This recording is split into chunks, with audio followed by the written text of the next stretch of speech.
Assalamualaikum warahmatullahi wabarakatuh. A'udzu billahi minasy syaithanir rajim. Bismillahirrahmanirrahim. Alhamdulillahi rabbil alamin. Wassalatu wassalamu ala asyrafil anbiya wal mursalin. Sayyidina Muhammadin wa ala alihi wa sahbihi ajma'in. سبحانك لا علم لنا إلا ما علمتنا إنك أنت العليم الحكيم ولا حول ولا قوة إلا بالله العلي العظيم رب اشرح لي صدري ويسر لي أمري واحلل عقدة من لساني يفقه قولي وسدد لساني واهد قلبي بحق نبيك محمد صلى الله عليه وسلم اللهم أغننا بالعلم وزينا بالحلم وأكرمنا بالتقوى وجملنا بالعافية نوينا التعلم والتعليم والتذكر والتذكير والنفع والانتفاع والإفادة والاستفادة والحث على التمسك بكتاب الله وسنة رسوله صلى الله عليه وسلم ودعاء إلى الهدى والدلالة على الخير ابتغاء وجه الله مرضته وقربه وثوابه سبحانه وتعالى آمين يا رب العالمين. وقال الشيخ المصنف رحمه الله تعالى ونفعني وبعلومكم وبعلوم مشايخنا في الدارين آمين يا رب العالمين. Kata pengarang Syekh Abdul Qadir bin Wangah Sekam Al-Fatani rahimahullahu ta'ala, dan bukan juga dengan sebab Tuhan ada itu maka mungkin pun turut ada gati. Dengan tidak berhajat kepada Tuhan sengeleng buat, kerana jika begitu tentu jadi qadim mungkin maka bahung. Sambung lagi dalam perbahasan sifat iradat Allah Subhanahu wa ta'ala, yang mana dengan sifat iradat itu Allah Ta'ala kehendak, dan Allah Ta'ala berkehendak hanya perkara-perkara yang harus pada akal sahaja, bukannya perkara yang wajib pada akal, dan bukan juga perkara yang mustahil pada akal.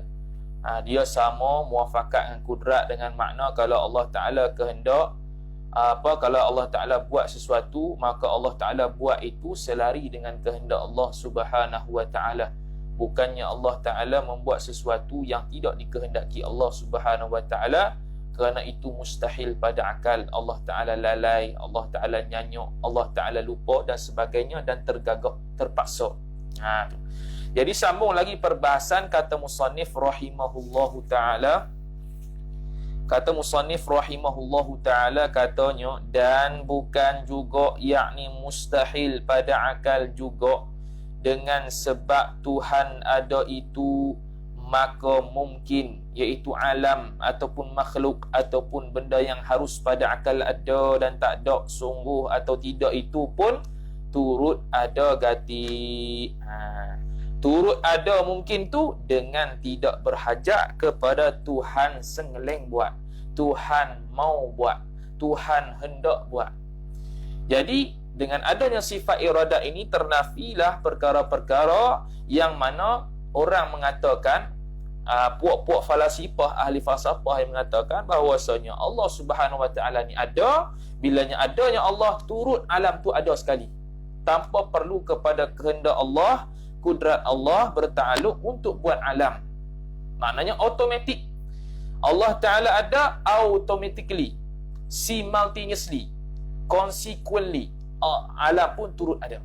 Maksudnya gitu. Automatik ada. Automatik ada ni dengan buat jalan sama ada dengan tabiat ataupun sama ada dengan ilat dan maklul yang saat lagi dia akan terang. Habis. Jadi mustahil. Sebab apa? Sebab kalau simultaneously, consequently, automatically, bila ada Allah, ada makhluk, ada benda mungkin, makna benda mungkin sama status dengan Tuhan dari sudut qadim, dari sudut Allah Ta'ala sedia, alam pun sedia. Itu mustahil. Maka tak berhajat kepada sengeleng Tuhan. Sebab benda sengeleng, bila Allah Ta'ala sengeleng, Allah Ta'ala nak buat, Allah Ta'ala kuasa buat, mesti benda yang dia buat, benda yang dia nak buat tu baru. Sebab sebelum tu tak ada lagi, baru nak ada. Sekarang tak ada lagi nasi, saat lagi baru nak beli nasi. Tu okey. Jadi maka bahung, yakni mustahil pada akal berlaku. Kemudian dia nak hurai dari sudut tabiat dan ilat atas jalan ni lah. Tabiat ada dengan jalan tabiat, ada dengan ilat. Yang kata Allah Ta'ala ada automatically, simultaneously, consequently ada juga alam. Ni. Dan jika mungkin itu semata-mata turut mungkin apa dia? Perkara yang harus pada akal sungguh ataupun ada, dan juga boleh tidak sungguh dan boleh tiada. Kalaulah mungkin itu semata-mata turut ada Tuhan juga, yakni kalau ada Tuhan ada turut sekali mungkin secara consequently, secara automatically, secara consequently. Okey.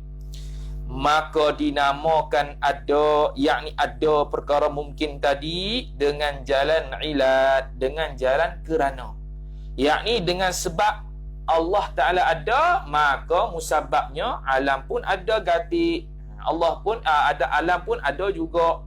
Jadi Allah Ta'ala tu ilat, Allah Ta'ala tu sebab, musabab ataupun maklulnya ialah alam, benda mungkin. Hak tu ahli falsafah pegang.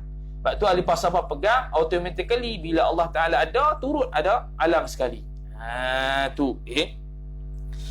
Macam mana contohnya? Seperti apabila bergerak jari, yakni bergerak oleh jari, maka cincin pun turut bergerak gatik, yakni turut bergerak juga.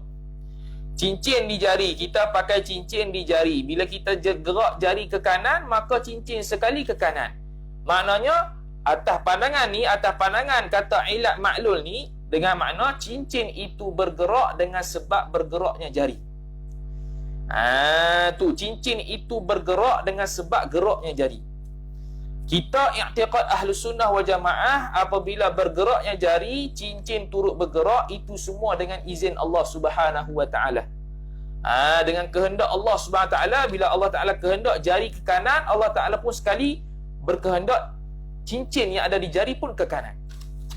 Macam contoh, saya pakai serban, saya kalih muka ke kanan, Allah Ta'ala kehendak saya kalih muka ke kanan, maka serban saya pun ke kanan dengan kehendak Allah, bukan dengan sebab kepala saya ke kanan. Boleh berlaku tak? Sebab apa? Boleh berlaku tak? Boleh berlaku tak saya pandang di kanan, serban di kiri? Boleh tak? Boleh. Sebab serban zat, saya pun zat. Jadi zat tu qaimun binafsihi, zat tu boleh bawa diri dia. Jadi Allah Ta'ala kalau kehendak saya ke kanan muka saya, serban ke kiri, boleh tak? Boleh. Cuma tak berlaku lah. Harus pada akal berlaku. Jadi kita kata i'tiqad al-sunnah, kita mesti i'tiqad bila sesuatu tu ke kanan, kita tu ke kanan, serban pun ikut ke kanan, itu harus pada akal. Dengan makna Allah Ta'ala izin dengan iradat dia, Allah Ta'ala kehendak saya muka ke kanan dan serban sekali ke kanan. Itu pun kehendak dia, bukan dengan sebab serban bergerak dengan sebab saya ni bergerak. Kalau i'tiqad serban yang bergerak dengan sebab muka saya bergerak, itu masalah i'tiqad dia. Seolah-olah ada benda lain tanpa kehendak Tuhan, tanpa kait dengan kehendak Tuhan, dia bergerak. Sedangkan kita kata semua makhluk itu muftaqirun ilaihi kullu ma siwah. Semua makhluk itu berhajat kepada Allah Subhanahu wa taala, iaitu berhajat dari sudut Allah Taala mesti bersifat iradat. Semua benda daripada sekecil-kecil benda sampai sebesar-besar benda, semua itu bertakluk dengan kudrat iradat Tuhan, iaitu tidak sama sekali sesat walaupun satu, kata ayat diskam semalam. Jadi bila Allah Ta'ala kehendak saya muka ke kanan, serban pun turut ke kanan ni dengan sebab kehendak Allah, bukan dengan sebab atas jalan sebab saya pergi ke kanan.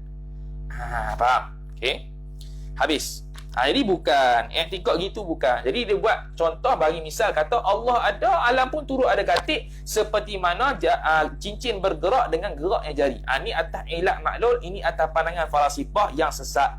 Jangan i'tiqad gini. I'tiqad gini sesat. Okey.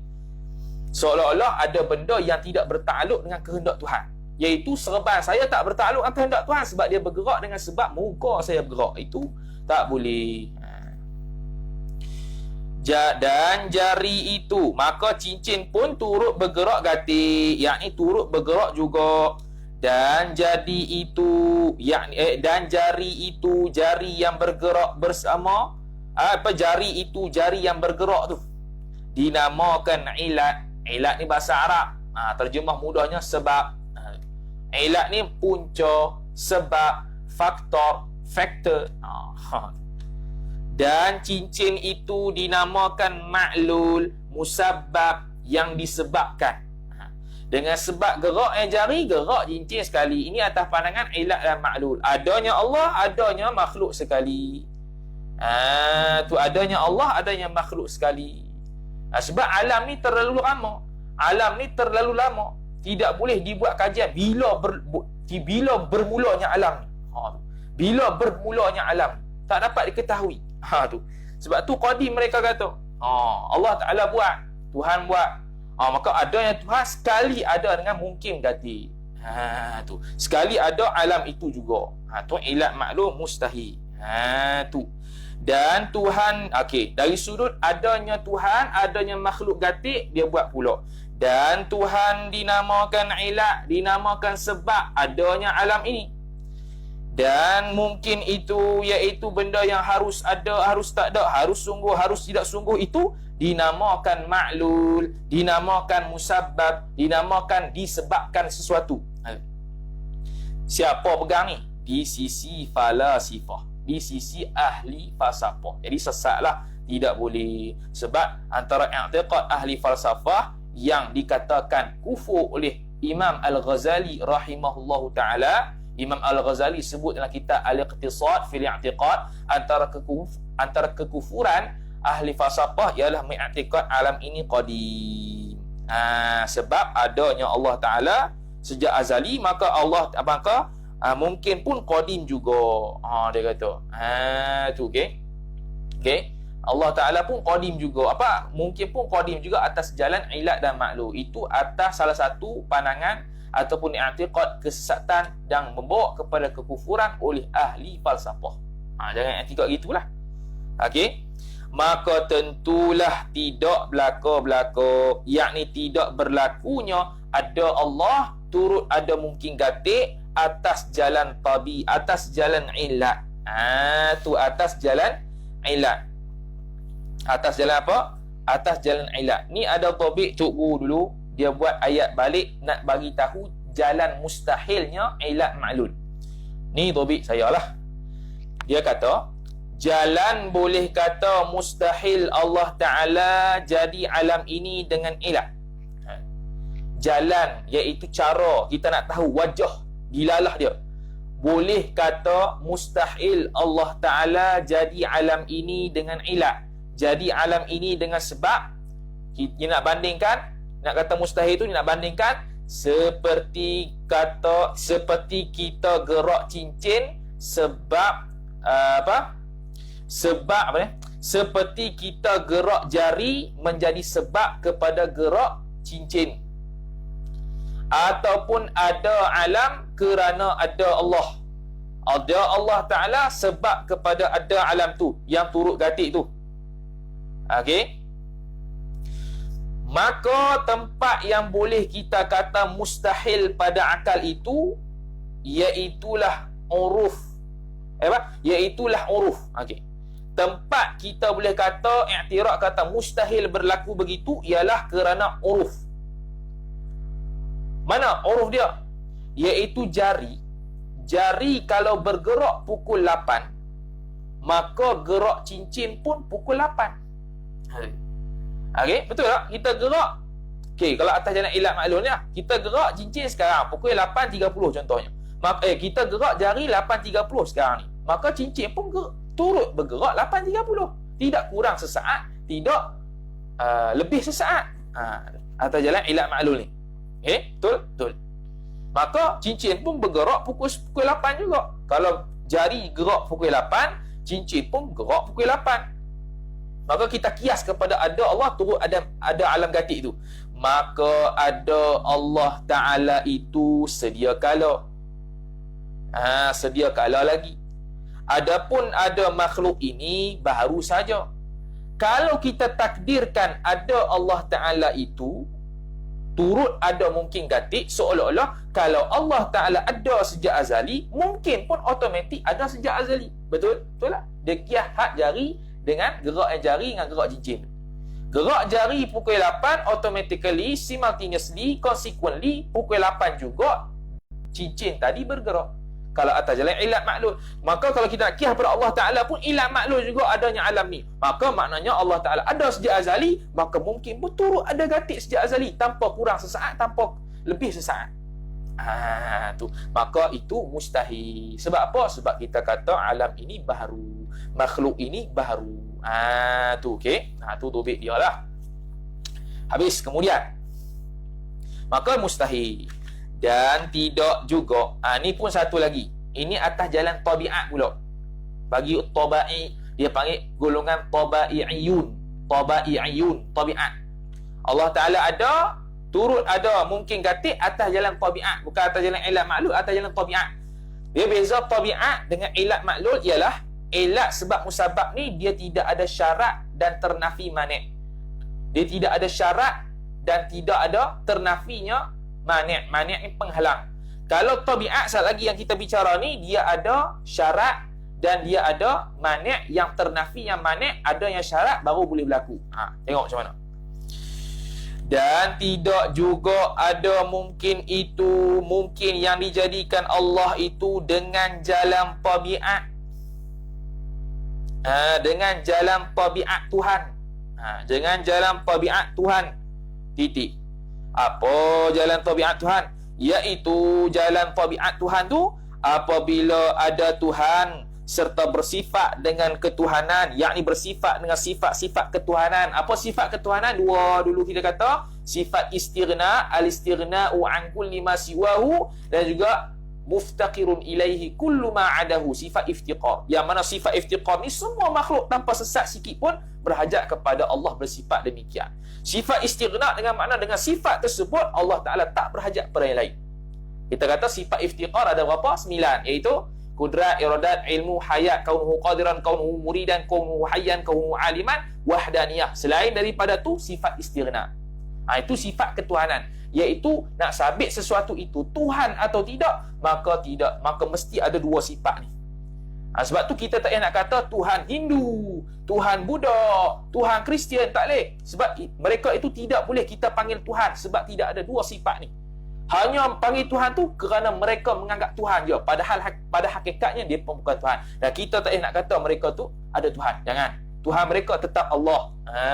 Tu Tuhan Buddha, Tuhan Hindu, semuanya Tuhannya ialah Allah Ta'ala. Yang dia sabit Tuhan tu mereka sangka Tuhan, padahal hakikat bukan Tuhan. Sebab takrif Tuhan mereka tak tahu.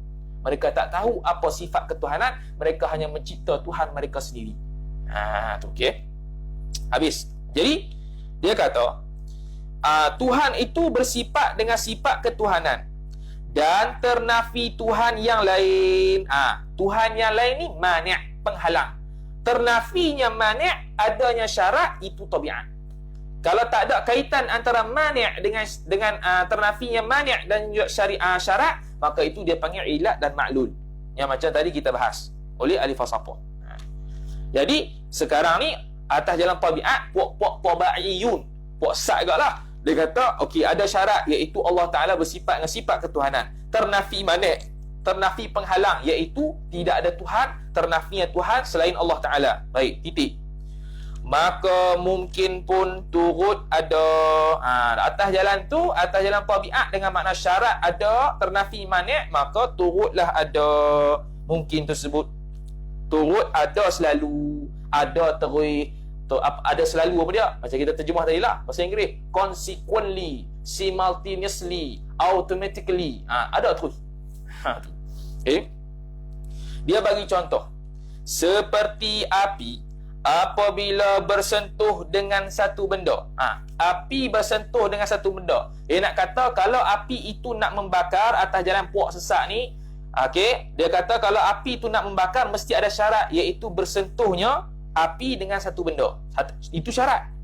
Dan ternafi basah. Basah tu mani'. Basah tu penghalang dia. Ternafi basah. Jadi sesuatu, kalau api itu sentuh dengan sesuatu yang mana sesuatu tu kering, tidak basah, maka akan berlakulah kebakaran atas jalan tabiat. Api yang membakarkan. Tak ada api yang membakarkan. Kita kata i'tikad Ahlussunnah bukan api yang membakarkan, yang sembarang tu api tak boleh bekah.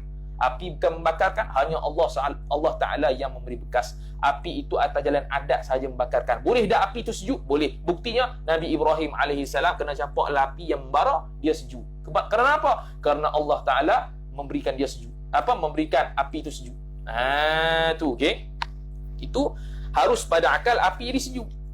Tu. Adat saja kata wajib api itu panas. Tapi pada akal tidak wajib. Harus pada akal api itu sejuk. Jadi dia kata bila sentuh satu benda dan ternafi basah pada satu benda, pada benda itu maka selalu hangus. Ini automatically, simultaneously, consequently, terus jadi hangus.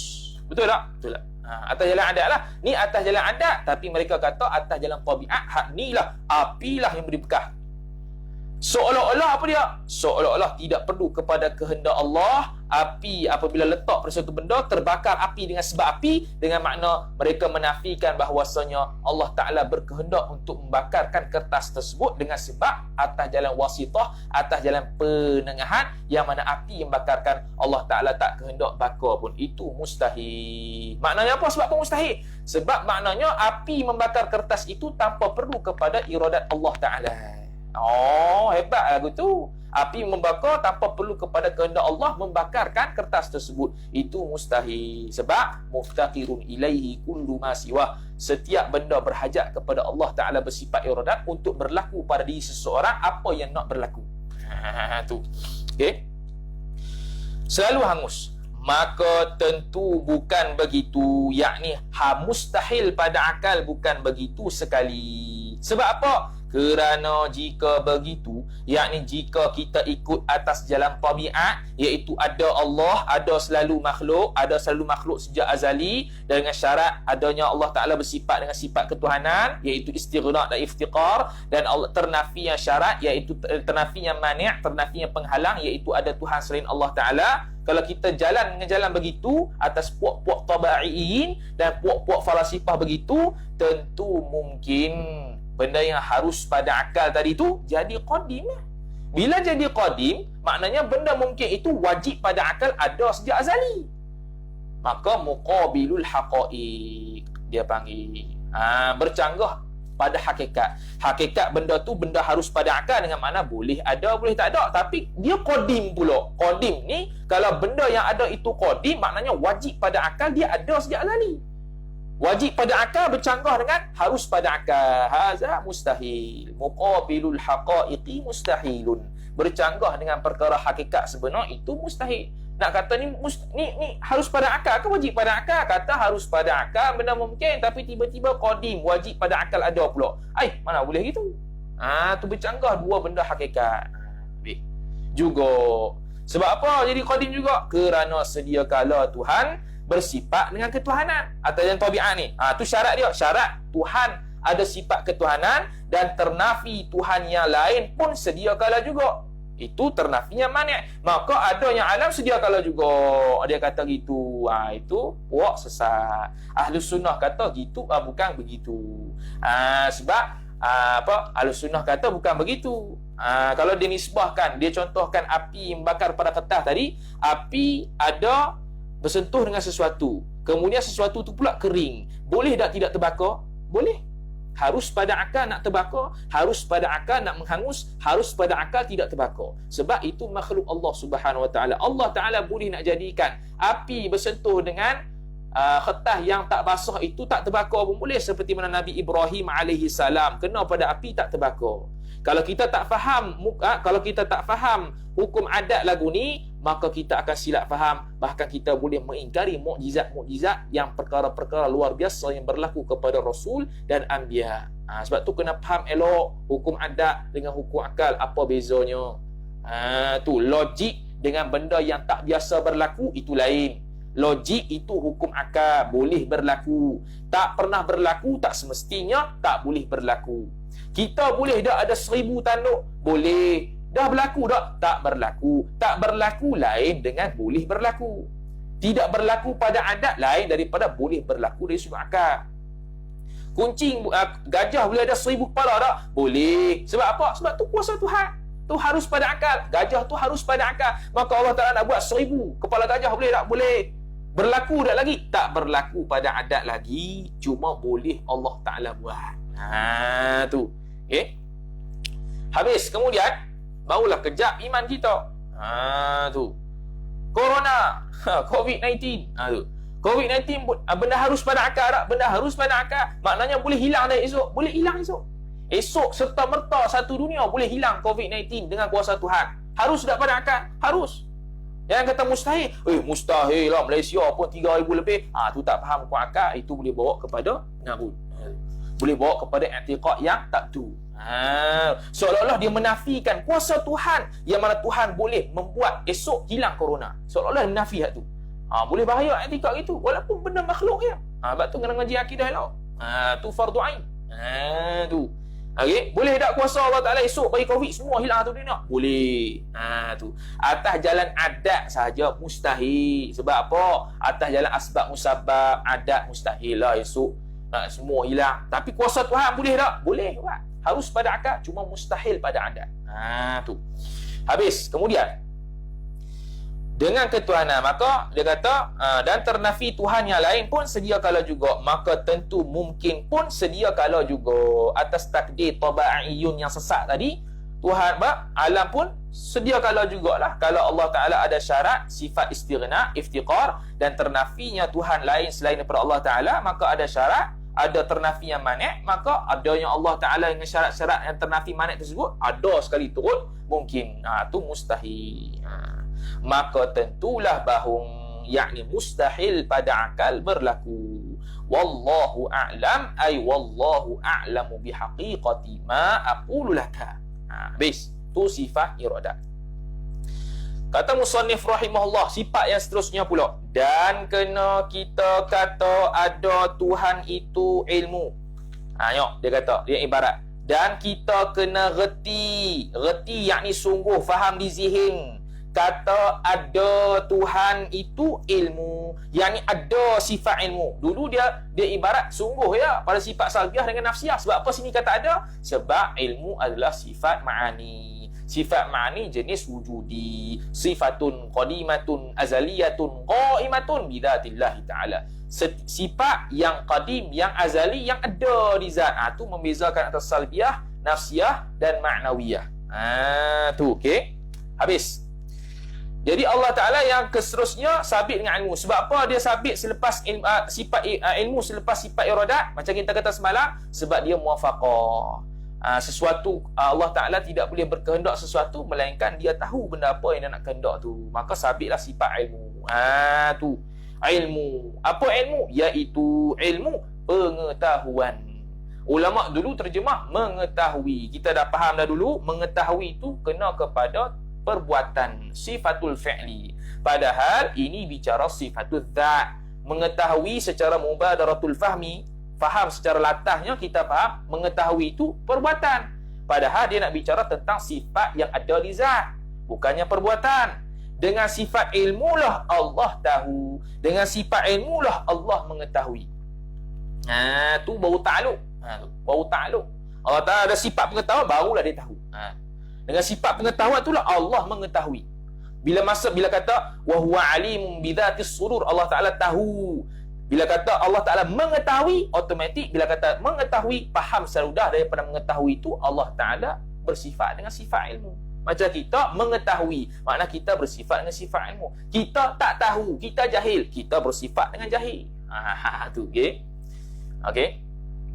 Dan satu lagi kaedah penterjemahan yang guru kita sebut, dia sebenarnya ada satu lagi, thamaratus sifah.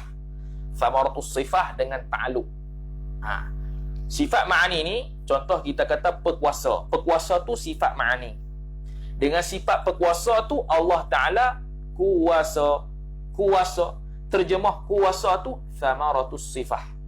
Terjemah kuasa tu thamaratus sifah. Thamaratus sifah ni apa dia? Kita tak terang dulu.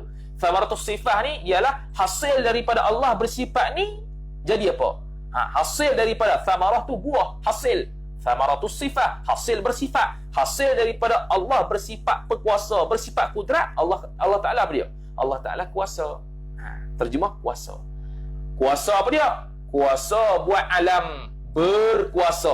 Tengok. Kalau dia pi kepada muta'allaq, dia jadi terjemah berkuasa. Berkuasa. Dia muta'addi.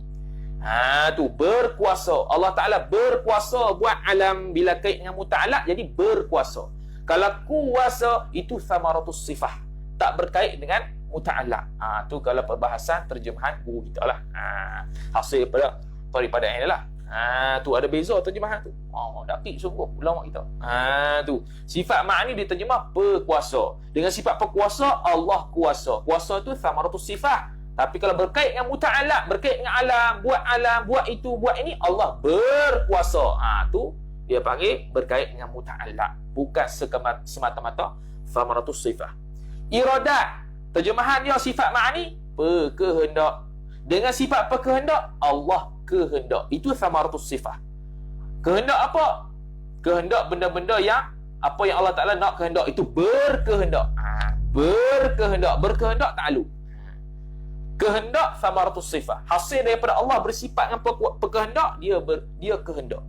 Kemudian dia berkehendak. Okay. Iradat, ilmu itu pengetahuan. Sifat ma'ani pengetahuan terjemahnya. Dengan sifat pengetahuan, Allah tahu thamaratus sifah. Tahu apa dia? Tahu perkara mustahil pada akal, wajib pada akal dan harus pada akal. Mengetahui.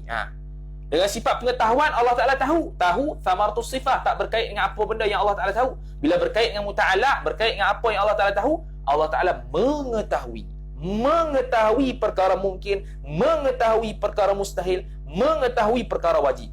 Tu cara terjemah. Masya-Allah. Tu. Okay, ni sekarang pengetahuan. Tu, okey. Maka pasal inilah pasal ada sifat ilmu ni, tahu Tuhan. Tahu tu thamaratus sifah. Allah Ta'ala ada sifat pengetahuan, Allah pun tahu. Tu thamaratus sifah. Tak berkait dengan benda apa yang Allah Ta'ala tahu. Berkait dengan Allah Ta'ala apa yang Allah Ta'ala tahu, berkait dengan apa yang Allah Ta'ala tahu, itu dia panggil muta'allaq. Automatik dia akan terjemah mengetahui. Allah Ta'ala mengetahui makhluk, Allah Ta'ala mengetahui adanya Allah, dan sebagainya. Okey. Tahu Tuhan akan sekalian perkara, itu dia panggil terjemahan guru kita lah. Okey. Terjemahan guru kita untuk bezakan thamaratus sifah dengan ta'aluk. Tu tak ada masalah, tu bahasa saja. Jangan gaduh-gaduh pula. Tu tak duk terjemah duk gaduh dah. Tu okey. Tu terjemahan saja. Faham ni? Nak kata mengetahui boleh tak? Boleh, tak salah. Okey. Dari sudut bahasa ya. Itu kita ambil daripada guru kita pun menyampaikan cara guru kita sampai. Lepas tu bila kata guru kita ni hanya melakonkan sahaja apa yang guru kita sebut, apa yang guru kita ajar. Kata Al-Fadhil Ustaz Syed Hafiz Al-Aidarus hafizahullah ta'ala, kita ni bila satu saat kita ni ajar orang, kita ni hanya melakonkan watak guru kita tak kala mengajar. Guru kita mengajar lagu tu, kita pun mengajar lagu tu. Itu sanad keilmuan. Sanad keilmuan itu khususiat kepada umat Nabi sallallahu alaihi wasallam. Okey. Habis. Kemudian jadi tahu akan tahu mana dia? Tahu Tuhan akan sekalian perkara. Tahu tu thamaratus sifat. Mengetahui akan sekalian perkara. Dia gi. Mengetahui akan sekalian perkara. Tu okey. Jadi Allah Ta'ala ta'aluk ilmu dia, Allah Ta'ala bertakluk dengan apa? Allah Ta'ala bertakluk dengan apa? Tu. Okey. Betul. Allah Ta'ala bersifat pengetahuan. Allah Ta'ala mengetahui dengan sifat pengetahuan. Ya, betul. Okey, gitulah. Sebab apa kita cakap gitu? Sebab Ahlus Sunnah mensabitkan sifat ma'ani. Lain dengan Mu'tazilah. Mu'tazilah kata Allah berkuasa dengan zat, Allah berkuasa dengan Allah mengetahui dengan zat, Allah berkehendak dengan zat, Allah berkata-kata dengan zat, Allah Ta'ala hidup dengan zat, Allah Ta'ala sama ataupun mendengar dengan zat, bukan dengan sifat ma'ani. Mereka menafikan sifat ma'ani. Mu'tazilah menafikan sifat ma'ani, fasik. Okey, fasik. Dan kita yang mensabitkan Allah Ta'ala mengetahui dengan sifat pengetahuan, tu majas. Bukan dengan makna Allah berhajat sifat pengetahuan. Jangan cakap itu. Mengaji 40 dah. Cara cakap tak betul. Bukan maksud Allah Ta'ala berhajat bersifat pengetahuan. Tak. Allah Ta'ala mengetahui. Mengetahui Allah bukti kepada Allah bersifat pengetahuan. Dan Allah Ta'ala mengetahui dengan sifat pengetahuan dia. Tu cara cakap. Bukan maknanya Allah Ta'ala berhajat kepada sifat pengetahuan. Allah Ta'ala berhajat kepada sifat kudrat dia, bukan berhajat. Jangan cakap gitu. Tu cakap-cakap kena elok sikit. Tu. Takut kita faham silap dan takut fahaman bahasa tu memberi waham kepada orang lain. Oh, Allah Ta'ala berhajat juga. Bukan berhajat. Ini dia panggil mula basah. Allah Ta'ala bersepakai. Allah Ta'ala bersifat. Bukannya Allah Ta'ala berhajat. Ada. Okey. Habis.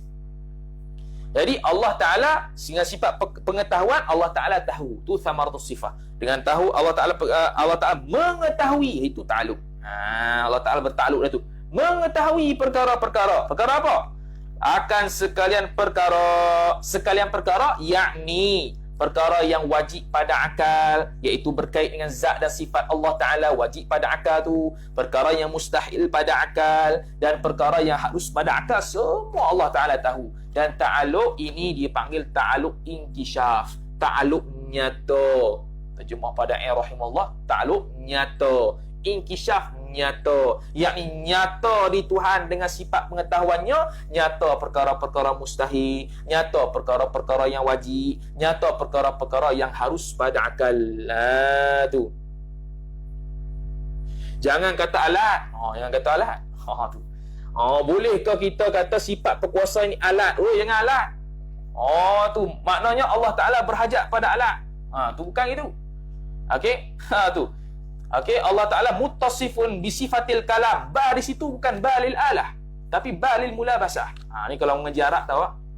Okey. Sebab tu pada rahimahullah Ta'ala tak terjemah pada sifat qiyamuhu Ta'ala binafsihi, berdiri Allah dengan sendiri. Sebab dengan itu memberi makna seolah-olah memberi waham alat. Sebab tu dia terjemah berdiri Allah, yang ada Allah sendiri diri. Kalau ayat dia sekarang kita ni, ada Allah dengan cara-cara diri. Tak mau bagi faham makna alat. Alat bukan. Jadi Allah Ta'ala dalam bahasa Arab kalau sebut Allah Ta'ala muttasifun bisifatil kalam, Allah Ta'ala muttasifun bisifatil qudrah. Ba di situ ba apa? Bukan balil alah. Allah Ta'ala bersifat dengan sifat kudrat, yakni Allah Ta'ala bersifat dengan bersepakai dengan sifat kudrat. Allah Ta'ala berkuasa dengan bersepakai dengan sifat kudrat. Bersepakai, yakni ada di Tuhan. Bersepakai mana? Ada di Tuhan. Tu ba lil mulabasah kalau orang ngaji bahasa Arab, bukan ba lil alah. Sebab tu dalam kitab Tuhfatul Murid syarah kepada Jawharatul Tauhid, dia bahas bab bismillahirrahmanirrahim, ba tu ba lil alah atau ba lil isti'anah. Ba lil alah atau ba lil isti'anah. Ada ulama kata ba lil alah, ada ulama kata ba lil isti'anah, tapi orang yang mengatakan ba lil alah dia kena i'tiraf. Ulama yang mengatakan ba lil alah, ba di situ dengan nama Allah, dengan di situ dengan alat, itu diiktiraf oleh ulama sebab membuat waham tentang alat. Allah Ta'ala ni alat, kan? Dia tak mau itu. Tu. Dalam perbahasan dalam kitab syarah kepada Tuhfatul Ikhwan tadi pagi, saya baca kitab Balaghah. Ba, asal perkataan ba tu lil ilsaq. Ba itu asal perkataan ba maknanya lil ilsaq, iaitu berdepek. Amsaktu bi faizin, aku memegang Zaid, aku memegang Faiz. Pegang ni, depek pegang sungguh, depek. Balil ilsaq dia panggil. Ba asal maknanya lil ilsaq, iaitu berdempet, itu makna hakiki. Tapi kalau ba kita guna dengan perkataan dengan makna yang lain, contoh ba al-isti'anah, ba dengan makna minta tolong, dengan keberkatan, dengan tolong, yang minta tolong dengan minta tolong ataupun keberkatan, bismillahirrahmanirrahim tu. Ba lil isti'anah, maka dia panggil majazi. Ba di situ dengan makna majazi. Tu mai balaghah pula lah. Jadi tak boleh kata ba lil alah, tak boleh kata perkuasa ini merupakan alat bagi Allah Ta'ala berkuasa. Jangan. Seolah-olah Allah Ta'ala berhajat kepada alat, seolah-olah Allah Ta'ala berhajat pada kudrat. Bukan dengan makna Allah berhajat pada perkuasa tu, Allah berhajat pada kudrat tu, berhajat pada iradat, bukan. Tapi Allah Ta'ala bersepakai dengan iradat, bersepakai dengan kudrat. Yakni apa bersepakai? Bersifat dengan kudrat, bersifat dengan iradat. Tu. Dia alat ni lain. Beza alat dengan sifat. Alat ni benda yang asing daripada zat. Sifat ni ada di dia. Sifat yang jenis ada, contohnya sifat yang jenis ada di dia. Contoh kita sifat kederat kita ada di kita. Sifat kederat kita bukan alat dah. Sifat kederat kita adalah kita, sifat kederat kita ialah kita bersifat dengan sifat tu. Kalau alat lagu mana? Kita ambil camca makan nasi. Camca tu adalah alat sebab dia benda yang asing daripada zat. Jadi alat ini benda yang asing daripada zat, bukan yang bersepakai, bukan yang ada di zat. Jadi tak boleh nak kata Allah Ta'ala menggunakan alat kudrat untuk dia berkuasa. Seolah-olah Allah Ta'ala berhajat kepada alat. Wal'iyadu billah ta'ala Allahu an dhalika. Sebik kata itu. Sebik tanya, takut orang tak tahu. Kita kata dulu perbahasan mengatakan bahawasanya kuasa Tuhan yang buat alam, kuasa Allah, kehendak Tuhan yang buat ni, kuasa Tuhan yang buat ni. Kita kena faham elok, kuasa Tuhan itu dengan makna majazi, bukan makna hakiki. Kudrat Tuhan buat, Allah duduk saja. Tu jangan gitu. Okey. Alat boleh terjemah dengan apa yang lebih mudah faham? Apa maksud dia tu? Alat ni benda yang asing daripada zat. Alat ni benda yang asing daripada zat. Asing daripada zat. Alat ni suatu benda yang kita guna asing daripada zat. Pemukul. Itu alat. Kerusi untuk memukul.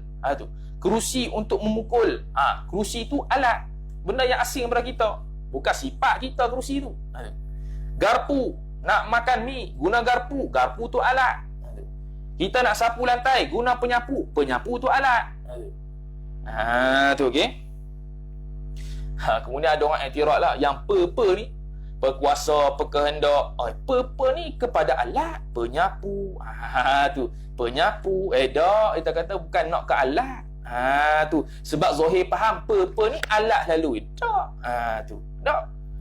Bahkan dia mutasifun bisifatil qudrah. Contoh apa dia? Talibun. Pelajar. Apa juga? Alat ke pelajar tu? Bukan. Sebab apa kita kata pelajar? Iaitu asyakhsu mutasifun bisifatil talab. Seseorang yang bersifat dengan sifat nak menuntut, nak belajar, dia panggil pelajar. Tengok. Isim fa'il.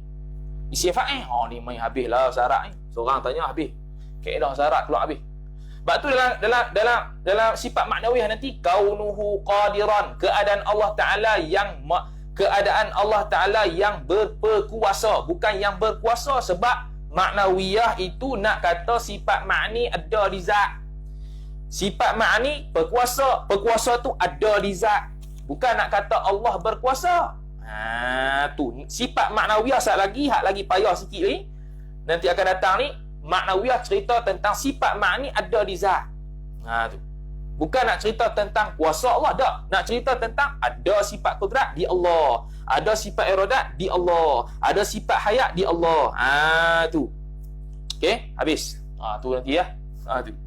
Bila nak habis ni. Okey. Iaitu mana dia? Hilang . Dan kita renti kata ada Tuhan itu ilmu, iaitu ilmu pengetahuan. Maka pasal inilah pasal ada ilmu itu, tahu Tuhan. Kita kata tadi, kalau terjemah guru kita, tahu tu samarah dulu, kemudian mengetahui baru ta'aluk. Kata mesti apa? Tuhan, mana dia? Hilang lagi. Tu. Mana dia? Tahu Tuhan akan sekalian perkara. Jika perkara itu wajib dia tahu, kata okey. Jika perkara itu wajib, koma.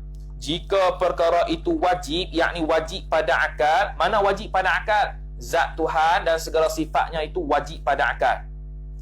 Tahu kata mesti adanya perkara itu, atau sengoti, atau sungguh perkara wajib itu. Perkara wajib yang ada, yang jenis ada, wujudi apa dia? Zat Allah dan segala sifat ma'ani. Yang jenis ngoti, yang jenis sungguh apa dia? Iaitu sifat nafsiyah, sifat salbiyah, sifat maknawiyah. Bila kata Allah Ta'ala mengetahui perkara yang wajib pada akal, dengan mana Allah Ta'ala mengetahui ada yang sifat ma'ani dan adanya zat Allah, dan mengetahui bahawasanya sungguh sifat salbiyah, sifat nafsiyah, sifat maknawiyah pada Allah, dan tahu bahawasanya ada sifat-sifat yang tidak terhingga bagi Allah Ta'ala, yang tidak wajib kita belajar secara tafsil, hanya wajib kita i'tikad secara ijmali sahaja.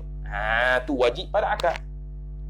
Dan jika perkara itu mustahil, yakni mustahil pada akal, bertakluk juga dengan sifat ilmu. Allah mengetahui perkara mustahil pada akal. Dia Allah tahu kata tidak. Tu. Dia tahu kata tidak. Tidak apa ni? Baik.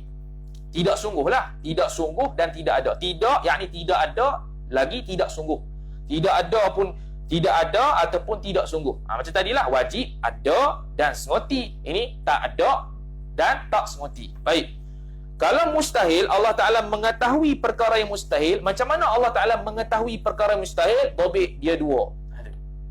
Mengetahui perkara mustahil dengan makna dua. Yang pertama, dia tahu bahawasanya sifat-sifat yang mustahil seperti tuli, bisu, baharu dan sebagainya itu, dia tahu kata tak ada dan tidak sungguh pada zat Allah. Itu pertama. Itu makna tahu perkara mustahil, iaitu Allah Ta'ala tahu sifat lemah, sifat jahil, sifat-sifat yang mustahil bagi Allah Ta'ala tak ada dan tak sungguh di Tuhan. Pertama. Yang kedua, dengan makna Allah Ta'ala mengetahui perkara yang mustahil dengan makna tahu bahawasanya kalau sekira Allah Ta'ala bersifat dengan sifat mustahil, sifat lemah, sifat baru, sifat berbilang dan sebagainya, Allah Ta'ala tahu apa akan berlaku. Tu. Bila Allah Ta'ala, yang kedua ialah Allah Ta'ala tahu perkara yang mustahil, iaitu Allah Ta'ala mengetahui akan bahawasanya bila berlaku sungguh benda mustahil itu ada di Tuhan, sungguh di Tuhan, Allah Ta'ala tahu apa yang akan berlaku. Dalil, lau kana fihi ma alihatun illallah la fasadata. Jikalaulah ada Tuhan satu langit satu bumi, dua Tuhan, di langit satu, di bumi satu, niscaya akan rosak bumi. Tu mustahil tu. Ada berbilang Tuhan mustahil. Dan Allah Ta'ala mengetahui kalau berbilang Tuhan tu apa akan jadi? La fasadata. Musnah, yakni tak akan terjadi langsung makhluk. Tu okey. Habis. Sambung. Kata musannif rahimahullahu ta'ala, dan jika perkara yang harus dia tahu kata boleh ada dan boleh tak ada, tu perkara yang harus. Allah Ta'ala mengetahui perkara yang harus, yakni boleh mengetahui bahawasanya perkara itu sungguh ataupun tidak, perkara tersebut ada ataupun tak ada. Allah Ta'ala pun tahu. Sejak azali Allah Ta'ala tahu kita ni nak ada ke tak, bila nak adanya, adanya kita ni besar mana. Kemudian bertakluk dengan sifat iradat, Allah Ta'ala pun bertakluk dengan sifat iradat, Allah Ta'ala pun berkehendak nak jadikan kita sekian-sekian. Kemudian bila sampai masa Allah Ta'ala bertakluk dengan sifat kudrat, buat kita. Tu. Okay. Habis. Kemudian perceman. Mana? Habis ke? Habis dah? Tu. Jadi sebelum kita pergi perceman ni, jadi ilmu Allah Subhanahu Wa Ta'ala hanya sejak azali saja, bukan baru tahu. Iaitu dia panggil ta'alluq soluhi, ta'alluq tanjizi qadim. Allah Ta'ala sedia kala lagi lulus, yakni tahu secara tafsili apa yang akan berlaku. Allah Ta'ala tidak bertakluk dengan ta'alluq tanjizi hadis dengan makna baru tahu. Tak. Baru tahu mustahil bagi Allah Ta'ala. Ataupun boleh tahu, boleh tak tahu. Dia panggil soluhi qadim. Sejak azali boleh tahu, boleh tak tahu. Itu pun mustahil. Yang naknya tanjizi qadim. Allah Ta'ala tahu sedia kala secara tafsir satu persatu apa yang akan berlaku. Itu ya, ta'alluq. Habis. Kemudian katanya, perceman, yakni dalil kita kata alam, kita kata ilmu itu ilmu Tuhan dengan sebab ada benda-benda yang ia Tuhan buat. Dalil kata Allah Ta'ala bersifat pengetahuan apa dia? Iaitu adanya benda yang Allah Ta'ala buat. Mana? Alam ni lah. Alam ini menunjukkan bukan setakat Allah Ta'ala berkehendak berkuasa, bahkan bila berkuasa mesti Allah Ta'ala berkehendak, bila berkehendak mesti Allah Ta'ala tahu. Itu ya dalil dia. Dalil dia alam. Itu dalil ijmali dia. Dalilnya alam ni. Kena tahu dalil. Akidah kena tahu dalil. Siapa tak tahu dalil, muqallid. Kita kata dah dulu, muqallid yang ghairu jazim kafir, ittifaq ulama. Bila ikut orang, ikut buta tuli, orang kata A, orang kata B, orang kata C, walaupun dengan ustaz sekalipun. Kalau taklid jazam, dia mengaji dengan ustaz tu, dia pegang ustaz tu sungguh apa yang dia kata. Kemudian ustaz minggu depan kata hak lain pula, dia kata tak, hak minggu lepas tu. Tapi dengan taklid bukan dengan dalil, itu khilaf ulama. Qaul mu'tamad fasik dan fasik dan sah iman dia. Kenapa fasik? Kerana dia balas belajar. Bila belajar dah tak faham, kena belajar lagi, kena belajar sampai faham, sebab ini fardu ain. Tak boleh kata faham tak belajar apa? Ngaji tak faham. Tak faham ngaji sampai faham. Kalau sampai mati tak faham, itu baru diampunkan dosa oleh Allah Ta'ala. Seperti mana orang nak qada solat, dia tak ada qada, dia mati dulu. Itu diampun oleh Allah Ta'ala sebab dia ada azam untuk buat. Ni ada azam untuk faham, maka selagi tak faham kita mengaji sampailah kita mati tak faham, tak ada masalah, asalkan mengaji. Jangan berasa fahamnya. Yang banyak tak mengaji sebab berasa faham. Bila orang yang mengaji ni, dia akan rasa nak mengaji lagi. Dia tidak akan rasa, aku tahu dah. Tak. tu bukan sifat ahli ilmu, tu orang jahil. Orang jahil dah tahu lah, tu rasa tahu. Ulama sekalipun, walaupun dia dah alim sekalipun, dia rasa tak tahu lagi, dia nak ngaji lagi sampai mati. Sebab tu tu sifat ahli ilmu. Habis kemudian kata ada ilmu padanya. Okey, apa? Ada benda-benda yang Allah buat, maka kita pun rentilah kata ada ilmu padanya pada Tuhan. Titik. Maka pasal itulah pasal kata ilmu apa? Ilmu ada pada Tuhan tu, dia Tuhan tu pandai dan tahu buat, yakni tahu buat alam ni. Tu okey. Dan apabila kita kejak kata ada ilmu padanya pada Allah, yakni bersifat Allah Ta'ala itu dengan ilmu, maka tentulah tidak ada jahil. Macam dulu juga, panas, faham panas tak sejuk, faham sejuk tak panas. Jadi tak jahil. Tak jahil ni salbiah umum, bukan salbiah khas. Kita dah bahas dulu, salbiah umum tak jahil, salbiah umum bukan salbiah khas. Dia bahas dulu ilmu-ilmu tu, baru dia kata akhir sekali ilmu, faham kata ilmu tak jahil. Salbiah umum bukan salbiah khas. Tu padanya pada Tuhan Allah Ta'ala pun mustahil jahil. Dia panggil lazim ada ilmu, maka ternafi jahil. Dia panggil luzum aqli lah. Lazim daripada tahu seseorang tu ada ilmu, Allah Ta'ala tu ada ilmu, maka ternafi yang jahil padanya. Tu okey. Wallahu a'lam, ay wallahu a'lamu bihaqiqati ma aqulu laka. Kemudian sebelum kita pergi kepada sifat seterusnya, iaitu sifat hayat, berkaitan dengan sifat ilmu, sifat iradat, sifat kudrat, dia ada berkait dengan qada dan qadar Allah Ta'ala yang perlu kita bahaskan walaupun tak bahas di sini. Alang-alang menyelup perkasan biar sampai ke pakal lengan, dia panggil. Tu. Walaupun tak bahas, tapi ini perkara yang penting lah. Tapi kena belajar lagi lah hak lain, kena belajar lagi lain kali secara detail. Ni secara asas sahaja. Baik qada dan qadar Allah Ta'ala, beriman dengan qada dan qadar Allah Ta'ala wajib. Wajib. Siapa tak beriman dengan qada dan qadar Allah Ta'ala, kafir wal iyad billah. Tak percaya tentang ketentuan, kafir wal iyad billah. Tu. Okey, adapun redha terhadap apa yang telah Allah takdirkan, itu sunat. Redha dengan qada qadar itu wajib. Redha dengan ketentuan yang Allah Ta'ala buat, yang telah terjadi itu sunat. Itu maqam orang zuhud. Tu pita tasawuf lah tu. Okey, pita tasawuf lah tu. Tu bahas suku. Kita wajib redha itu takdir Tuhan, nak berlaku dah jahat ke baik ke, semua Allah Ta'ala tentu dah. Kita hanya perlu redha dengan takdir Allah. Qada dan qadar wajib redha. Adapun redha maqdiyun maqdiyun, benda yang ditakdirkan, benda yang terjadi, itu sunat. Dan itu kalau kita redha, itu sunat dan itu maqam orang zuhud. Tak silap orang zuhud. Orang zuhud lah. Dalam kitab Nasaihul Ibad, syarah kepada yang disyarahkan Nasaihul Ibad, yang akan atau ditulis oleh Syekh Nawawi Al-Bantani rahimahullahu ta'ala. Rahimahullahu ta'ala. Kita apa untuk belajar qada dan qadar? Kita akidah lah. Kita akidah ada bahas, cuma sini tak bahas sebab ini asasul i'tiqad. Tu ada kitab lain banyak, ada kitab jawi lain. Kalau orang awam nak ngaji kitab jawi berlambak dah. Okey. Cerita bab qada qadar. Sini tak cakap, kita cakap lah. Okey. Sikit je. Ni pun tak panjang, sikit je. Jadi qada dan qadar khilaf ulama Asy'ariyah Maturidiyah. Asy'ariyah Maturidiyah Ahlussunnah wal Jamaah. Qadar di sisi Asy'ariyah ialah ijadullahi al-asya'a. Ijadullah, Allah Ta'ala mengadakan al-asya'a, akan segala sesuatu, ala qadarin makhsusin, atas qadar yang tertentu. Ijadullahi al-asya'a ala qadarin makhsusin, atas qadar yang tertentu. Tu wa wajhin muayyanin, dan atas rupa yang tertentu.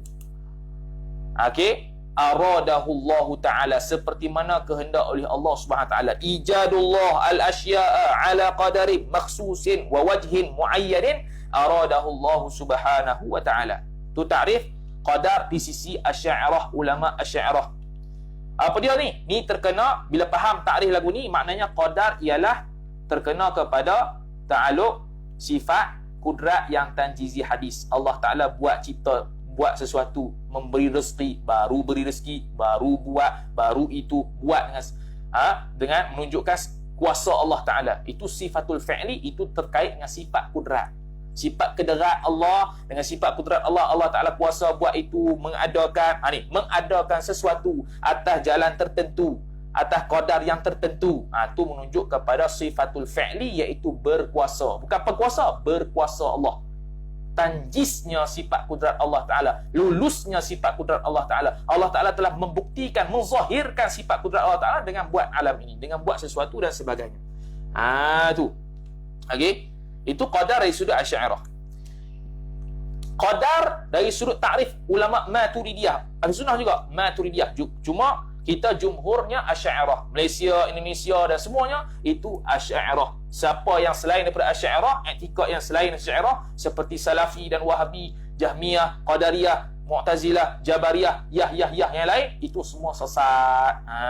Tu okey. Sesat pula kena tengok sama ada sesat tu fasik ataupun kafir. Yang takutnya jatuh kafir. Tu. Tu qadar dari sudut Maturidiyah apa dia? Qadar dari sudut Maturidiyah ialah tahdidullahi azalan. Tahdidullah, pembatasan Allah. Allah Ta'ala membataskan sejak azali. Kulla makhluqin, setiap makhluk. Okey, setiap makhluk. Tu. Apa ni?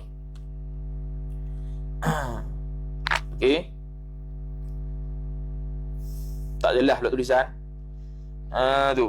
Tahdidullahi azalan kulla makhluqin. Apa ni? Okey. Tahdidullahi azalan kulla makhluqin. Allah Ta'ala membataskan sejak azali kepada setiap makhluk. Alladhi yujadu alaihi, yang mana Allah Ta'ala menjadikan, mengadakan atasnya itu. Min husnin, daripada kebaikan. Wa qabihin, ataupun wa qubhin, daripada keburukan. Wa naf'in, daripada manfaat. Wa durrin, daripada kemudaratan. Ila ghairi dhalika, yang selain daripada itu semua Allah Ta'ala telah tahdid, bataskan. Apa dia itu? Ilmuhu Ta'ala, ilmu Allah Ta'ala azalan, sejak azali, tahu tentang sifatil makhluk, tentang sifat-sifat sifatil makhluqati, akan segala sifat-sifat makhluk. Jadi qadar dari sudut takrif Maturidiyah ialah pembatasan Allah Ta'ala sejak azali, kulla makhluqin, pada setiap makhluk, alladhi yujadu alaihi, yang dibuatkan, yang diadakan atasnya itu, yang mana ditakdirkan min husnin, daripada baiknya, buruknya, mudaratnya, manfaatnya, semuanya ditakdirkan, dibataskan oleh Allah Ta'ala. Takrif yang ditakrifkan oleh ulama Maturidiyah qadar ini merujuk kepada sifatul dzat, iaitu sifatul dzat, iaitu sifat ilmu Allah Ta'ala. Seperti dikata tadi, ilmuhu ta'ala azalan, ilmuhu ta'ala azalan, ilmu Allah sejak azali, sifatil makhluk, tahu akan segala sifat-sifat makhluk. Yang ini dari sudut batasannya apa dia, baik buruknya apa dia, tu merujuk pada sifatul dzat, iaitu sifatul ilmi, sifat ilmu Allah Ta'ala. Jadi beza khilaf dengan Asy'ariyah tadi. Asy'ariyah punya takrif qadar itu merujuk pada sifat kudrat, takrif Maturidiyah dari sudut sifat ilmu. Okey.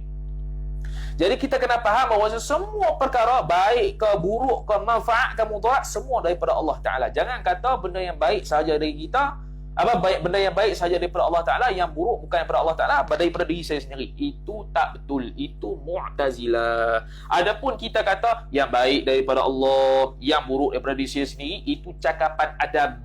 Kalau ustaz-ustaz cakap itu cakapan adab. Disebutlah kita Aqidatun Najin, kita kena cakap itu. Itu cakapan adab. Dari sudut hakikat, semua daripada Allah Ta'ala. Yang baik, yang buruk, yang mengarut, yang merepek, yang baik, yang buruk, semua daripada Allah Subhanahu Wa Ta'ala. Itu qadar Asy'ariyah Maturidiyah. Qada pula apa dia? Kita sekarang qada kita tak tahu beza. Ni sekarang ngaji baru tahu beza. Qada di sisi Asy'ariyah ialah iradatullahil asya'a, kehendaknya Allah Ta'ala atas setiap sesuatu. Fil azali, pada azal lagi. Ala ma hiya alaihi, atas apa yang Allah Ta'ala nak kehendakkan. Fima la yazal, pada waktu. Fima la yazalu, pada waktu baharu, pada waktu imkan, pada waktu adanya makhluk. Allah Ta'ala kehendak sejak azali lagi apa yang akan berlaku pada waktu ada makhluk. Itu qada di sisi Asy'ariyah, itu merujuk kepada sifat iradat Tuhan, itu merujuk kepada sifat az-zat, sifatul zat dia panggil. Sebab apa sifatul zat? Sifat iradat. Tu berkait dengan kehendak Allah. Dengan kehendak Allah, Allah berkehendak, Allah Taala berkehendak akan perkara-perkara apa yang akan terjadi pada masa mungkin. Tu. Adapun qada dari sudut Maturidiyah, takrif Maturidiyah pula, ijadullah al-asya'a. Allah Taala mengadakan segala sesuatu ma'a ziyadatil ihkami, beserta dengan penambahan dari sudut pengukuhan, wal itqani, dari sudut penelitian. Ijadullah al-asya'a ma'a ziyadatil ihkami wal itqan. Tu dari sudut Maturidiyah kata qada begitu takrifnya. Takrif qada sebegini ialah takrif terhadap sifat kudrat Allah Subhanahu wa taala. Allah Taala menjadikan. Itu kait dengan sifat kudrat lah. Sifat kudrat Allah Taala Maturidiyah panggil qada, kita panggil qadar. Tu qada kita ialah berkait dengan kehendak Allah Taala. Qadar Maturidiyah berkait dengan ilmu Allah Subhanahu wa taala. Tu.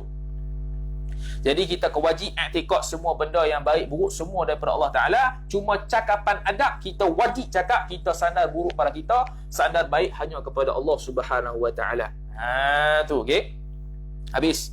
Itu bab sifat ilmu. Habis. Kemudian sikit lagi kot. Sifat hayat ni tak ada, kita buh sikitlah. Okey. Sifat hayat ni panjang juga. Esok dah nampak gayanya. Hayat, ilmu, hayat sama basar kalam. Simpan esok lah. Sifat hayat pada katanya dan kena kita renti kata ada pada Tuhan itu hayat. Tapi sebelum kita tutup ni, kita nak buat dua benda pengukuhan semula. Ingat nak buat di awal majlis, takut orang banyak tak ada awal majlis tu, kita buat di akhir majlis. Iaitu dulu kita kata pada majlis yang ketujuh itu wahdaniyah. Okey. Sifat wahdaniyah ada wahdatun fil jinsi. Kita ni wahdatuna wahdatullah haqiqiyah wa wahdatuna idhafiyah. Betul. Kemudian kita hurai wahdatun fil jinsi itu makhluk makhluk, wahdatun fil jinsi, wahdatun fil naw'i, wahdatun fil fasli, dan kita tak sebut lagi satu Allah. Kita tak sebut lagi satu wahdah, iaitu wahdatun fil jinsi. Kita dah dobek dah tu, cuma tak terbaca itu. Tu.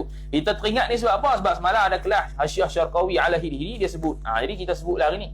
Okey, kita sebutlah hari ni. Tu dalam kitab Hasyiah Asy-Syarqawi oleh Al-Imam Abdullah Asy-Syarqawi rahimahullah taala, syarah hasyiah dia atas Al-Hidi, syarah kepada Ummul Barahim. Okey, tentang sifat wahdaniyah kita ni wahdatun fil jinsi, wahdatun fil naw'i, dan wahdatun lagi satu wahdatun fil syakhs.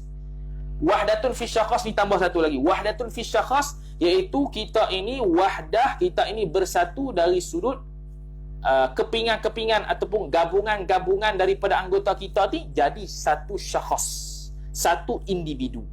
Kita ni murakkab, kita ni tersusun daripada tangan, daripada kepala, daripada kaki, jadilah satu syakhs, satu individu. Tu wahdatun fis syakhs. Kita ni wahdatun fis syakhs. Kita ni asa ataupun satu yakni dari sudut kita ini murakkab jadi satu. Asalnya kita ni kepala asing, tangan asing, badan asing, kaki asing, kemudian bersatu. Tu murakkab. Jadi saya baca ibarat muka surat 115. Kita baca sikitlah untuk membuktikan. Muka surat 115, Hasyiah Asy-Syarqawi ala Al-Hidi, Hasyiah Abdullah Asy-Syarqawi ala Al-Hidi, syarah kepada Ummul Barahim, tabak Darul Kutubil Islamiyah, cetakan Darul Kutubil Islamiyah, yang dicetak oleh di Jakarta, Indonesia. Macam mana ibarat dia? Qauluhu ta'ala fi haqqihi ta'ala innama qayyada bidzalika, sesungguhnya dikaitkan musannif oleh haqqihi ta'ala, fi haqqihi ta'ala, yakni pada zat Allah Ta'ala, lianna lil wahdaniyati, kerana sesungguhnya wahdaniyah, keesaan Allah itu ma'aniyah, banyak makna. Kerana sesungguhnya wahdaniyah, perkataan wahdaniyah perkataan wahdaniyah itu ma'aniyah, banyak makna. La tasihhu fi haqqihi ta'ala, banyak makna tu yang tidak sah, yang tidak layak bagi Allah Subhanahu wa taala. Ka wahdatil jinsi, yang kita sebut dulu, seperti wahdatil jinsi al-muttasifi biha, yang disifatkan dengannya dengan wahdatil jinsi itu al-insanu, oleh manusia, wal farasu, oleh kuda, mathalan. Sebab apa? Dia satu dari sudut jenis. Jenis dia apa dia? Hayawan kita sebut dulu. Betul? Betul. Faras itu hayawan. Insan, kita manusia pun hayawan. Fa innahuma, kerana sesungguhnya al-insan dengan al-faras itu muttahidani, sama, bersatu, fil jinsi, pada jenis, iaitu kal hayawani, seperti mereka itu faras, kuda, dengan insan itu hayawan. Wa ka wahdatin naw'i. Wahdatin naw' kita kata semalam. Wahdatin naw'i al-muttasifi, dia panggil kumpulan yang kecil. Al-jinsi kumpulan yang besar, an-naw'i bawah dia. Bawah al-jinsi ada kumpulan yang kecil. Hayawan itu jinsun, bawahnya ada kuda, lembu, manusia. Itu dia panggil naw', kumpulan hak kecil. Jadi wa ka wahdatin naw'i al-muttasifi biha, seperti wahdatin naw' yang disifatkan dengan dia, dengan wahdatin naw' itu oleh Zaidun wa Amrun mathalan. Zaid, Amrun, sama tak? Sama dari sudut mereka itu manusia. Mereka itu manusia. Tu. Fa innahuma, kerana sesungguhnya Zaid dengan Amru itu muttahidani, bersatu keduanya, sama keduanya, fin naw'i, pada naw', iaitu pada skala Richter ataupun pada skala yang kecil, pada kumpulan skala yang kecil. Wa huwal insanu, mereka dua itu insan. Tu naw'. Hayawan bawahnya ada insan, ada kebau, ada kuda. Tu naw' dia, iaitu Zaid dengan Amrun itu, dengan Umar itu sama-sama manusia. Itu mustahil pada Allah Ta'ala. Jinsun tadi pun mustahil pada Allah Ta'ala. Wa ka wahdati syakhsi, ni kita tak sebut ni. Wa ka wahdati syakhsi, dan seperti wahdah pada syakhs, al-muttasifi yang disifatkan biha, dengan dia, dengan wahdati syakhsi, Zaidun mathalan. Zaid, diri Zaid ini, itu dia panggil syakhsun, individu Zaid. Macam mana dari sudut wahdah fi syakhsi itu? Fa inna dhatahu, kerana sesungguhnya zat Zaid itu, diri, badan zat Zaid itu, murakkabatun, tersusun min musyakhasatin, daripada banyak musyakhas. Apa dia musyakhas? Ai umurin muayyanatin, perkara-perkara yang tertentu, lahu, baginya, bagi Zaid, kharijan, di luaran ni. Seperti apa dia? Kayadaini, seperti dua tangan. Tu syakhas, tu musyakhasat dia. Ada tangan. Warijlaini, ada dua kaki. Wa tulin, dari sudut panjang, makhsusin, yang tertentu. Wa aradin, dan sifat yang baharu, makhsusin, yang tertentu. Tu semua bersatu di Zaid. Wahdatun fi syakhas, dia panggil.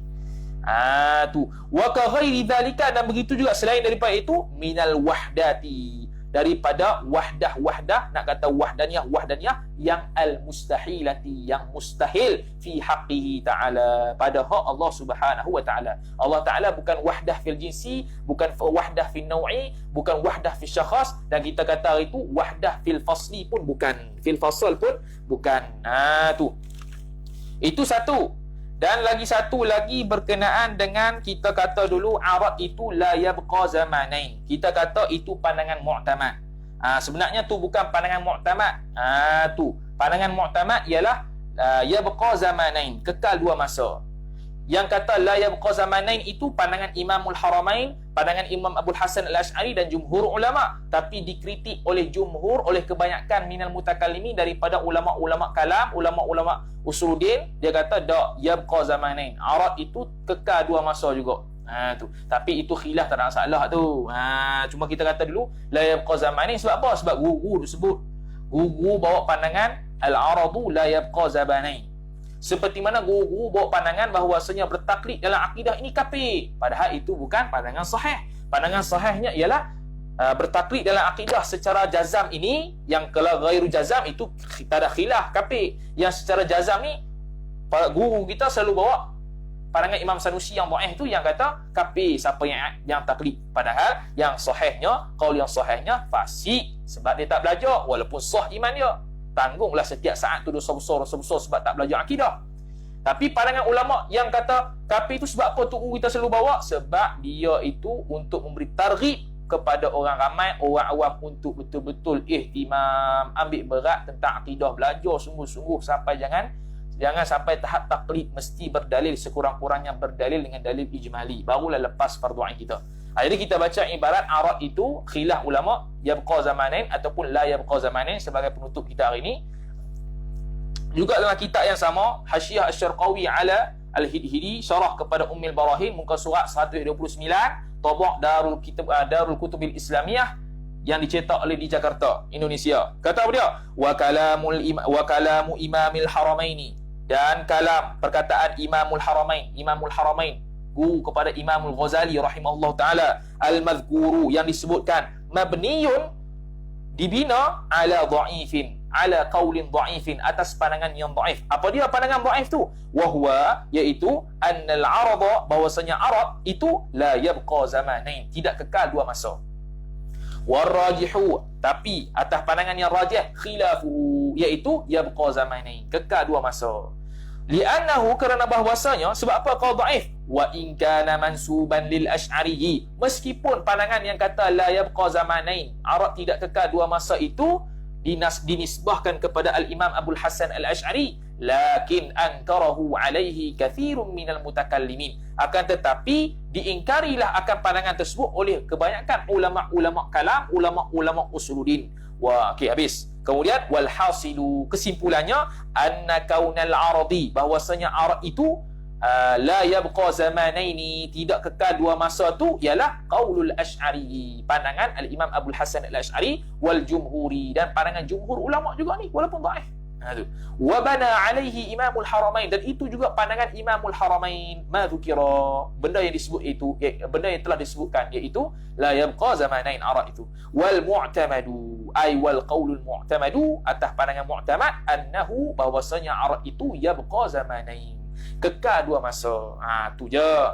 Tapi ulama-ulama tok kita selalu bawa la yabqa zamanin. Sebab apa? Sebab dia lebih zahir dari sudut kita ni sentiasa berhajat kepada Tuhan. Maknanya arad, contoh kuning ni saat kedua tak sama dengan saat ketiga, tak sama dengan saat keempat, tak sama dengan saat ketiga, saat kelima, saat keenam, saat ketujuh, tak sama belaka. Walaupun nampak zahir macam sama, tapi hakikat tak sama.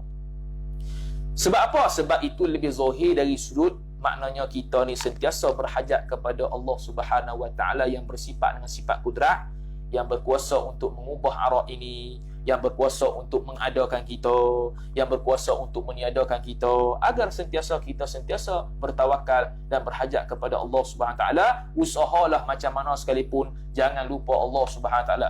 Terutamanya mengaji kitab fardu ain ke, kitab fardu kifayah ke, talibul ilm ke, orang awam ke, sentiasalah belajar pun ingatlah bertawakal kepada Allah Ta'ala, kerana yang beri ilmu itu Allah Ta'ala, bukan dengan sebab kita belajar sahaja. Kita belajar ni usaha ikhtiar, hanya sahaja hakikatnya kita mengaji akidah dia, hakikatnya Allah Ta'ala yang beri ilmu, bukan dengan sebab kita mengaji ni lah kita yang dapat ilmu, Allah Ta'ala tak ada kaitan pun bagi kita ilmu. Tak. Tu. Ini atas jalan asbab musabab, kita wajib usaha ikhtiar, kemudian tawakal kepada Allah. Kita ni faham ke tak, kita ni ada ilmu ke tak, selepas daripada itu kita hanya mampu bertawakal, hanya mampu usaha ikhtiar betul-betul sungguh aku mengaji. Kalau Allah Ta'ala kehendak nak bagi ilmu terlepasnya jahil, maka alhamdulillah. Kalau tak bagi lagi, ngaji lagi supaya kita sentiasa berada dalam ketaatan Allah Subhanahu wa taala dan tidak bermaksiat kepada Allah Subhanahu wa taala. Hadza billahi wa billahi taufiq. Itu sahaja sekadar penekanan ataupun pengukuhan dua tempat tadi tu, iaitu wahdatun fi syakhs dengan bab al-aradu la yabqa zamanin, la kitabnya Hasyiatus Syarqawi 'ala al-Hidhili, syarah kepada Ummul Barahim yang saya sedang ngaji sekarang ni. Tu. Wallahu taala alam. Jumpa pula pada esok malam tentang sifatul haya dan insya-Allah sifat sama' dan basar sekalilah. Wallahu alam. A'udzubillahi minasyaitonir rajim. Bismillahirrahmanirrahim. Alhamdulillahirabbil alamin wassalatu wassalamu ala asyrafil anbiya'i wal mursalin sayyidina Muhammad wa ala alihi wa sahbihi ajma'in. Allahumma zidna ilma warzuqna fahma. Allahumma zidna ilma warzuqna fahma. Allahumma zidna ilma warzuqna fahma. Wa sallallahu wa sallam ala sayyidina Muhammad wa ala alihi wa sahbihi wa sallam. Walhamdulillahirabbil alamin. Wassalamu alaikum warahmatullahi taala wabarakatuh.